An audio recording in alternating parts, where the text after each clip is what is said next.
नमस्कार, आप देख रहे हैं इंडिया न्यूज 13। आज की आपाधापी भरी दुनिया में खबरें तो बहुत है, लेकिन हम न्यूज के शोर में उस सत्य को ढूंढने की कोशिश करेंगे जो आपके जीवन की गुणवत्ता तय करता है।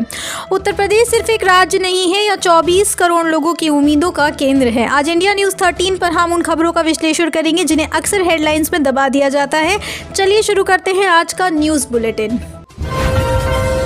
पेपर लीक पर मृत्युदंड जैसा कानून, युवाओं के भविष्य का रक्षा कवच। उत्तर प्रदेश की कैबिनेट ने आज एक ऐतिहासिक फैसला लिया है। अब यूपी में पेपर लीक को संगठित अपराध की श्रेणी में रखते हुए दोषियों के लिए उम्र कैद तक की सजा का प्रावधान किया गया है। पिछले कुछ वर्षों में हमने देखा कि कैसे कुछ अपराधी चंद रुपयों के लिए लाखों युवाओं की मेहनत को जलाकर राख कर देते थे। अब सरकार सिर्फ जेल नहीं भेजेगी, बल्कि उनकी संपत्ति कुर्क करके उससे पैसे से परीक्षा का खर्च निकाला जाएगा। या उन मेहनती छात्रों के लिए जीत है जो दिन रात मोमबत्ती की रोशनी में पढ़ाई करते हैं। क्या यह कानून वाकई जमीनी स्तर पर बदलाव लाएगा, यह देखने वाली बात होगी। बिजली बिलों का ऑडिट, आपके पैसे पर किसकी नजर। उत्तर प्रदेश के कई शहरों, खासकर लखनऊ और वाराणसी से शिकायतें आ रही थी कि स्मार्ट मीटर तेज चल रहे हैं। आज ऊर्जा विभाग ने बड़ा फैसला लेते हुए एक स्वतंत्र जांच कमेटी का गठन किया है। बिजली एक बुनियादी जरूरत है, लेकिन अगर तकनीक आपके बजट को बिगाड़ने लगे तो वह अभिशाप बन जाती है। सरकार अब उन कंपनियों की जवाबदेही तय करेगी जिन्होंने ये मीटर लगाए हैं। अगर मीटर में खराबी पाई गई तो पिछला अतिरिक्त बिल वापस किया जाएगा। यह मध्यम वर्ग की एक बड़ी जीत है।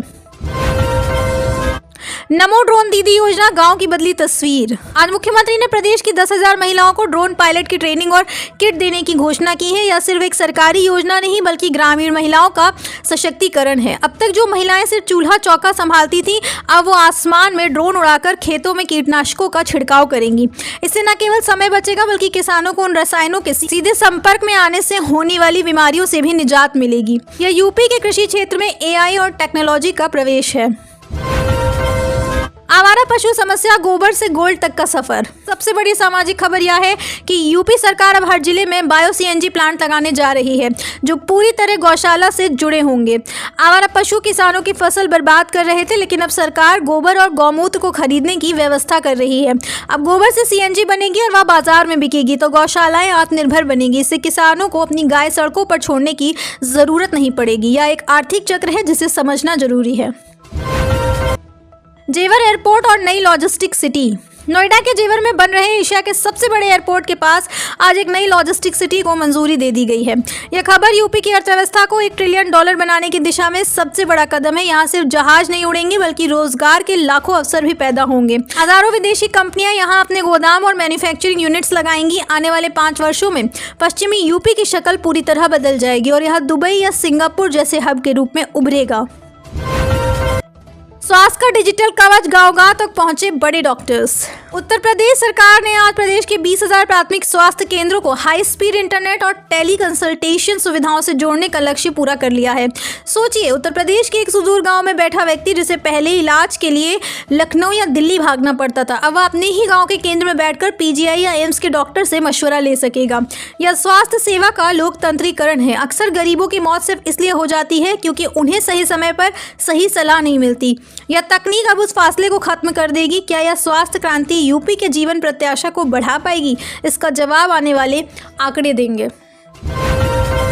शिक्षा मित्रों के भविष्य पर बड़ा फैसला, सम्मान की लड़ाई का अंत। लखनऊ के गलियारों से एक बड़ी खबर आई है। सालों से मानदेय बढ़ाने की मांग कर रहे हजारों शिक्षा मित्रों के लिए सरकार ने एक विशेष सेवा नियमावली का मसौदा तैयार किया है। यह खबर सिर्फ मानदेय की नहीं, बल्कि सम्मान की है। शिक्षा मित्र लंबे समय से अनिश्चितता के साए में जी रहे थे। अब सरकार उन्हें एक निश्चित वेतनमान के साथ साथ कुछ विशेष सामाजिक सुरक्षा लाभ देने पर विचार कर रही है। यह उन परिवारों के लिए बड़ी राहत है जो महंगाई के इस दौर में कमाई में गुजारा कर रहे थे। लेकिन क्या यह चुनावी दाव है या वास्तविक सुधार? जनता इसका विश्लेषण खुद कर सकती है। गंगा एक्सप्रेसवे, यूपी की नई लाइफलाइन का काउंटडाउन। प्रयागराज से मेरठ तक बन रहे गंगा एक्सप्रेसवे के निर्माण कार्य ने आज एक नया रिकॉर्ड बनाया है। सरकार ने दावा किया है कि इस साल के अंत तक इस पर ट्रैफिक दौड़ने लगेगा। एक्सप्रेसवे सिर्फ सड़क नहीं होते, ये विकास की धमनियां होते हैं। गंगा एक्सप्रेसवे बनने का मतलब है कि पश्चिमी यूपी का किसान अपना माल कुछ ही घंटों में पूर्वी यूपी या दिल्ली के बाजार पहुंचा सकेगा। जब सफर का समय कम होता है तो व्यापार की लागत गिरती है। यह एक्सप्रेसवे यूपी की इकोनॉमी को गति देने वाला बूस्टर साबित होगा, जो औद्योगिक गलियारों को जन्म देगा।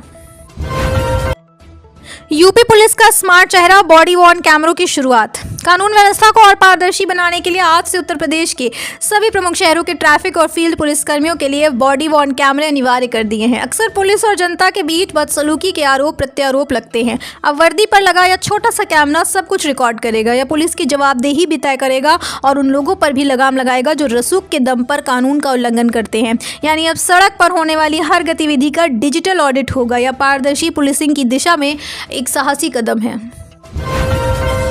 साइबर क्राइम के खिलाफ ब्लैकआउट ऑपरेशन। नोएडा और जामताड़ा मॉड्यूल के खिलाफ यूपी एसटीएफ ने आज एक बड़ा ऑपरेशन चलाकर 50 से अधिक साइबर अपराधियों को गिरफ्तार किया है जो आम लोगों के बैंक खातों पर डाका डाल रहे थे। आज के दौर में आपका बैंक खाता आपके बटुए से ज्यादा असुरक्षित है। अपराधी अब डिजिटल गलियों में घूम रहे हैं। यूपी पुलिस का ये विशेष अभियान उन बुजुर्गों और कम पढ़े लिखे लोगों के लिए उम्मीद की किरण है जो अपनी जीवन भर की कमाई एक OTP के चक्कर में गंवा देते हैं। सरकार अब हर जिले में साइबर हेल्प डेस्क को अपग्रेड कर रही है। यह डिजिटल इंडिया को सुरक्षित बनाने का संकल्प है। ये थी आज की वो खबरें जो हेडलाइन से ज़्यादा आपके जीवन का हिस्सा है। हम खबरों को सिर्फ पढ़ते नहीं, हम उन्हें जीते हैं। कल फिर इसी समय आपसे मुलाकात होगी। याद रखिए, सूचना ही शक्ति है और सूचना ही सही रास्ता दिखाती है। देखते रहिए इंडिया न्यूज़ 13, निष्पक्षता की नई पहचान, क्योंकि खबर वही जो आपके लिए सही। नमस्कार, जय हिंद, जय भारत।